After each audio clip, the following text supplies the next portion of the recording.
Hello，大家好，我是拜伦。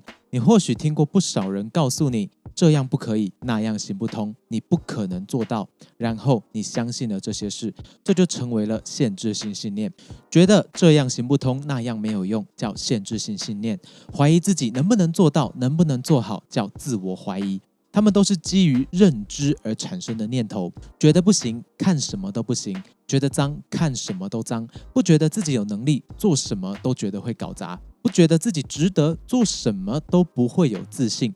但是觉得就只是觉得，是人对事件的解释跟判断，并不是事件本身。也许在我们心中，那些天马行空被人家说蠢的想法，其实行得通。也许厕所马桶比手机干净，也许你其实做得很好，只是你自己不这样认为。也许你值得更好的对待。就像庆生的意义是庆祝寿星平安的度过一年，平安长大1岁，还是提醒寿星人生又少了1年呢？这个要看寿星自己的解释。也就是说，事件的好坏大多取决于人对事件的解释方式和感受。如果我们过得不好，遭遇的都是坏事件，检查一下是不是我们解释的方式出问题。而这期要聊的相反信念假设，就是假设相反的想法是对的，不用切换到多视角，而是直接用相反的角度对同一件事情做解释。这种方式应该大多数人都能够做到。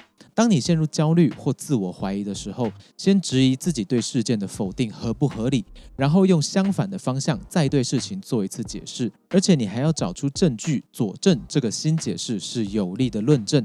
比方说，你想要做什么，但迟迟没有作为，因为你觉得自己做不到。这个时候，请你抽离一下，质疑我为什么这么肯定做不到。接下来，请你假设相反的状况才是事实哦，也就是我做得到才是对的。你做得到的确很有可能是对的，你是被自己的信念给绑住了，你并没有自己想象的这么废。或者我们换个说法，在你身边比你强大的人，可能并没有你想象的比你强大这么多。好，在你假设我做得到之后，去证明新的解释是对的。比方说，你已经学了很多的相关知识，你已经做了很多的练习跟准备。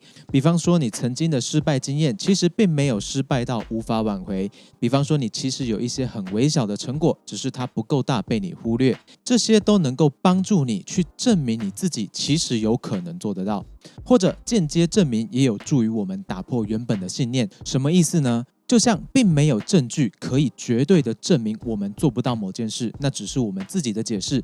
又比方说，没有人可以100%准备好，这个是铁钉钉的事实，对吧？或者我们再阿 Q 一点，像这样跟自己论证，比方说暂时的失败都是经验，除非我没有吸收经验，或者是我都还没有试过，也还没去准备，当然做不到。像这样还有很多很多可以支持相反假设的证据。你也可以把觉得自己做不到的信念通通加上上位，扭转成自己暂时还做不到。像我觉得我可能没有办法在1年时间内读完50本书，发完100片，但现在我要觉得我暂时做不到这样的发片量跟阅读量，只是暂时做不到而已。确认这一点以后，继续做好我该做的事情。没错，其实并没有多少证据可以打死证明我们不行。相反的，有很多证据证明，其实我们有不少的可能性和空间。